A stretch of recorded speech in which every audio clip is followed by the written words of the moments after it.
네, 감사합니다. 남 기자입니다. 한국 외교의 무게중심이 중국, 러시아로 가야 된다라고 하는 거에 전적으로 동감하고요. 그래야 된다고 생각합니다. 다만 일본을 다룰 때는 요거만큼은 꼭 다뤄줬으면 좋겠다라고 하는 생각으로 말씀드리겠습니다. 한때 제가 막 그 연구자로 데뷔해서 이런 자리에 갔을 때는 미일 중러의 순이었거든요. 그러다가 점점 밀리다가 아베 때부터 다시 미일 그렇게 가더라고요. 근데 저는 별로 기분이 안 좋았습니다. 일본은 조금 더 후순위로 가도 된다고 하는 생각을 저는 갖고 있고요. 그렇지만 요것만큼은 좀 대일 외교에서는 했으면 좋겠다라고 하는 그런 과제를 제시하도록 하겠습니다. 뭐 한마디로 말씀드리면은 포스트 1965년 체제라고 하는 건데 65년 체제 징글징글하다. 이제 좀 넘어가자라고 하는 게 결론입니다. 그 역사에 가끔 이제 우연 같은 필연 같은 우연들이 있는 것 같은데 올해가 한일 관계에서는 그런 해인 것 같아요. 한일 관계 행성 대정렬이라고 저는 명명을 해봤는데 올해가 이런 해입니다. 우리 근대사의 결절점이 다 이렇게 중첩되는 해인데 이게 올해 2월달에 북반구에서 본 거래요. 그래가지고 금성, 화성, 토성 이런 것들이 일렬로 정렬하는 그런 건데 이게 이런 식으로 다시 정렬되려면 2040년이라고 하더라고요. 근데 우리가 다시 이런 모든 근대사의 과제를 같이 해결할 수 있는 그 시점은 앞으로 언제가 될지 모르겠습니다. 근데 하여튼 이거는 우연 같지만 어떻게 보면 굉장히 필연 같은 그런 정렬이라고 하는 생각이 듭니다. 근데 65년 체제라고 하는 것은 결국 이러한 것들을 다 제대로 해결하지 못했기 때문에 나온 것들이거든요. 근데 문제를 풀기 위해서는 거꾸로는 요거를 풀게 되면은 요 밑에 것들이 자연스럽게 풀릴 거다라고 하는 생각을 합니다. 그러니까 지금 일본에서는 저 위에 것만 계속 얘기하고 있는데 이제 가시적인 거리로 보면은 요것밖에 안 보이지만은 배율을 좀 더 높여서 보게 되면은 저 아래 끝까지 가야 된다라고 하는 거죠. 근데 이런 것들을 풀어야 되는 거라고 하는 말씀을 드리는데 그러니까 역사적인 과제라고 하는 거를 제가 먼저 제시를 해드리고요. 그 역사적인 과제라고 하는 거는 1965년 체제를 어떻게 넘어갈 것인가라고 하는 거고 거기에 현안이 두 개가 있는데 가장 중요한 현안이 강제동원 문제하고 일본군 위안부 문제죠. 그러니까 이 현안을 어떻게 할 것인가라고 하는 문제입니다. 근데 이 문제를 풀 때 상대가 누구냐라고 하는 건데 상대는 지금은 이시바 내각이고 이시바 내각은 어쩌면은 잘 넘어갈 것 같아요. 이번 참의원 선거도요. 그러니까 이시바 내각이라고 하는 것을 좀 보여드리고 그런 다음에 그러한 관계의 변화라고 하는 것을 어떻게 드러낼 것인가라고 하는 것을 마지막으로 좀 제시해드리겠습니다. 내가 또 잘못. 네. 그냥 시각적으로 보여드릴게요. 지금 우리가 사실은 그 시민사회에서는 이미 65년 체제를 넘어가고 있는 그런 현실들이 여기저기 보입니다. 그런데 여전히 1965년 체제에 머물러 있는 한일 관계도 보이죠. 이게 이제 알았습니다. 어떻게 하는 건지. 2조와 3조의 문제가 제일 중요한 문제인데 2조는 다 이제 아실 테니까 이 임이라고 하는 것 때문에 한국과 일본이 계속 싸우고 있는 거고요. 3조는 여기에 그 유일한 합법 정부라고 하는 요거 가지고 계속 싸워왔던 거거든요. 지금까지. 근데 이제 2조의 문제는 한일 간의 역사화의 문제, 3조는 한반도 평화의 문제입니다. 근데 여기에서도 보는 것처럼 한반도 평화의 문제와 한일 역사화의 문제는 사실은 이게 연계되어 있는 거다라고 하는 것을 이미 이 조약에서도 보여주고 있습니다. 그런데 저기에서 머물러 있는 것이 아니라 사실은 그동안에 노력을 해와가지고 98년 체제라고 하는 거를 만들어냈어요, 사실은요.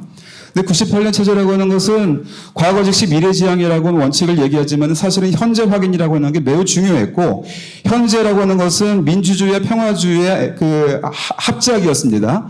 근데 이 한국의 민주주의, 즉 저는 이거는 87년 민주헌법과 전후 평화헌법의 컬러버레이션이라고 저는 표현을 하는데 이 한국의 민주화, 일본의 평화주의라고 하는 것이 엮여져 있는 그러한 구조로 되어 있습니다.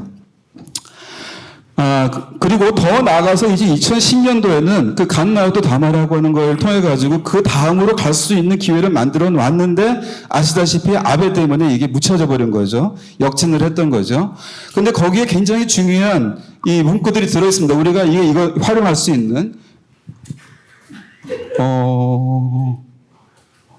아직도 제대로 제가 지금 확인을 예, 여기에 특히 이제 요거는 여러분들이 다 아시는 걸 거고, 이러한 얘기들이 있습니다. 그 사할린 한국인 지원, 유골 봉환, 뭐 이런 일들이 있고, 이런 귀중한 도서들의 인도라든지 이런 문제들이 들어 있습니다. 그런데 우리가 잘 모르고 있었던 문제들이죠. 아이고, 참, 이게. 조금만 좀 익숙해지겠습니다. 그래서 이제부터 3년 동안, 올해부터 3년 동안의 시간 동안에 잘 기획을 해가지고, 빌드업을 해가지고, 3년 후쯤 해가지고, 이렇게 만들어내면 좋겠다라고 하는 겁니다. 뭐, 2조, 3조 문제를 갖다가 지금 제대로 올해부터 논의하는 그러한 시간을 좀 가졌으면 좋겠고, 올해 가서 3년 정도 이 빌드업을 한 다음에 할 수 있는 게, 사실은 신한일 공동선언을 채택하는 건데 이거를 극복해서 새로운 조약을 만들어내면 더 좋겠지만 만일에 2조 3조 문제에서 이런 식의 해법이 가능하다고 한다면은 새로운 조약 만들지 않고도 지금 그 조약을 가지고 그 해석이 달라지니까 지금 조약을 가지고도 충분히 새로운 한일 관계를 만들어낼 수 있을 거라고 하는 생각을 하고 그거를 문서로 만드는 거를 3년 후에 하자는 거죠. 즉 김대중 후보지 공동선언으로부터 30년이 되는 해 하자는 겁니다. 근데 거기에는 이런 내용이 들어가면 좋겠다. 저 역사인식이. 왜냐하면 저거는 일본의 민주당의 역사인식이지만 이거는 자민당이 아직 공유하고 있지는 못합니다. 일본 안에서도. 그렇지만 그럼에도 불구하고 민주당 내각의 역사인식으로 지금 일본 수상관저의 역사인식으로 남아있으니까 일본 정부의 입장이기도 합니다. 근데 그거를 어떻게 한일 간에 공유할 것인가라고 하는 게 과제고 그걸 끌어내는 게 앞으로 대일 외교의 가지가 될 것이다. 이렇게 생각을 하는 거죠. 근데 그게 그렇게 어렵지 않을 거라고 저는 생각합니다. 여러 가지 한일 관에서라든지 아니면 국제사회에서의 진전된 것들이 있어가지고 지금은 65년하고는 너무나 다른 세계에 우리가 살고 있어서 이러한 자산들을 가지고 충분히 포스트 65년 체제를 만들어낼 수 있을 것이다라고 하는 겁니다. 근데 여기서부터 이제 구체적인 과제인데, 이제 강제동원 문제를 풀어가는 과제인데요. 뭐 지금 최근에 이 전개라고 하는 걸 여기다가 좀 걸어내 봤습니다. 근데 뭐 제가 지금 시간이 없으니까 다 말씀드리기는 힘들고, 뭐 다 아시는 것처럼 이 제3자 대의변제 해법이라고 하는 건 이미 파산 상태고 더 이상 유지할 수 없는 그런 상황이 있습니다. 그럼 어떻게 할 것인가라고 하는 문제죠. 그럼에도 불구하고 또 파산 상태에 있긴 하지만은 이미 많은 사람들이 이걸 통해 가지고 이미 이른바 판결금이라고 이 정부가 얘기하는 그 돈을 받았단 말입니다. 이걸 다 물러내라고 할 수도 없는 거 아닙니까? 그러니까 문제 풀기는 3년 전보다 더 복잡해지고 힘들어지고 굉장히 괴로워졌어요. 그래도 우리는 고민을 해서 문제를 만들어내야 되니까 문제 해법을 만들어내야 되죠. 그래서 제가 생각하는 것이 뭐 이제 조금 이따가 말씀드리긴 하겠지만 그거는 이 정부에서 이 이른바 제3자 대의 변제를 만들어낸 사람조차도 과제라고 생각했던 것들 속에서 끄집어낼 수 있다라고 하는 겁니다. 이런 사람들이 이런 얘기했음에도 불구하고 이런 과제를 제시했음에도 불구하고 이 정부에서 전혀 그런 노력도 하지 않았고 이러한 스스로 내건 과제를 뭉그러뜨리면서 제3자 대의변제를 갔다고 하는 겁니다. 하나만 좀 말씀드리면 예컨대 신규선 이사장 같은 사람은 제2의 문희상 안보다 진전된 안을 만들기 위해서 노력하고 있다. 그러려면 국회의 도움이 필요하다. 그러니까 입법이 필요하다는 거죠. 또 조영래 한일농원 사무총장도 이 문희상안 플러스의 특별법을 만들자 이런 얘기를 해왔단 말입니다. 근데 이런 것들이 하나의 앞으로의 그 문제해법의 이 기점이 될 수 있겠다라고 하는 건데, 그래서 문희상안 플러스 해법을 갖다가 마련하고 싶은 건데, 거기에 문희상안 더하기 니시마스 건설 방식이라고 하는 겁니다. 니시마스 건설 방식이라고 하는 거는 니시마스 건설이 일본이 전쟁을 하고 있을 때 중국인 노동자를 강제 연행해 가지고 노동시킨 그러한 게 있습니다. 그래서 그 사람들이 니시마스 건설에 대해서 이제 배상을 요구했을 때 나온 해법인데 일본의 최고재판소도 이때 내렸던 그 판결이라고 하는 것은 강제 노동의 사실을 인정하고 니시마스 건설의 피해자들의 피해 구제를 위해 노력할 것이 기대된다. 그래서 기업이 자발적으로 배상을 실시할 수 있다 이렇게 판단을 했던 겁니다. 니시마스에서는.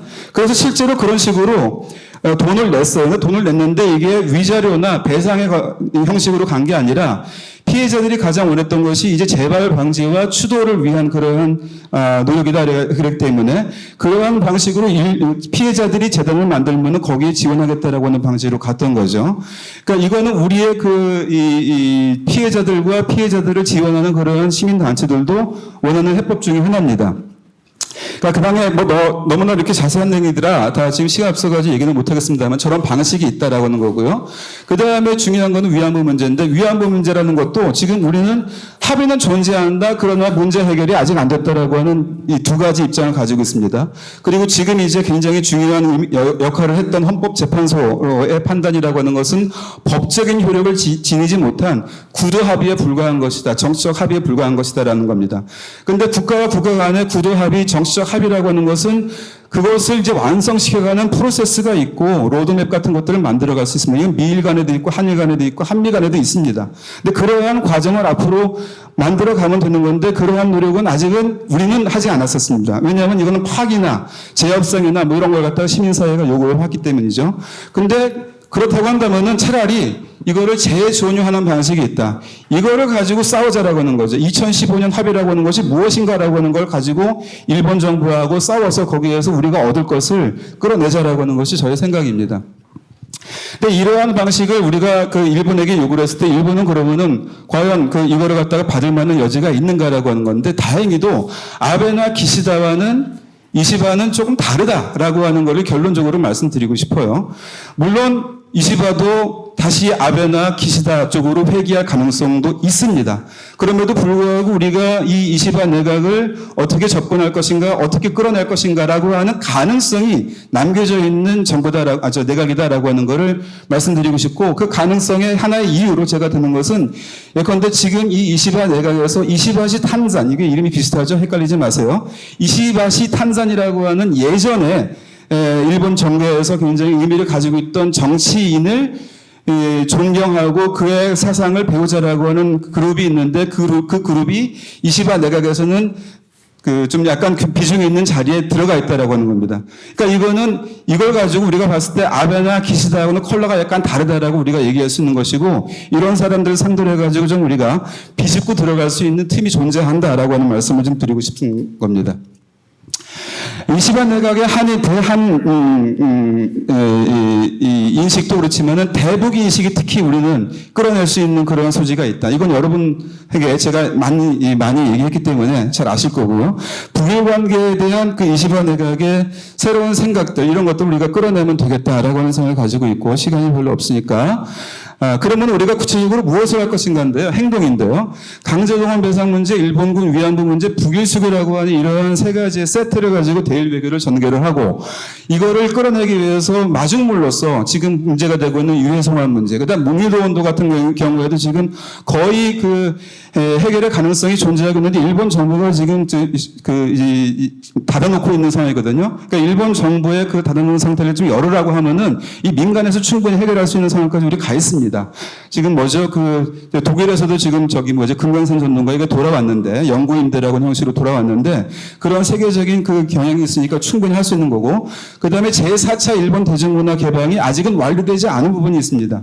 이런 것들 우리가 해버리면 되죠. 유튜브를 지금 다 듣고 있는데 이게 뭐하러 필요합니까? 그러니까 이런 제도적인 것들 우리가 해결해 주는 방식으로 마중물을 가지고 오고 2조 3조 문제 해결하고 이런 것들을 끌고 가기 위해서 여러 가지 제도적인 장치들을 갖다 마련하는 거 이걸 갖다가 제안을 하고 싶은 겁니다.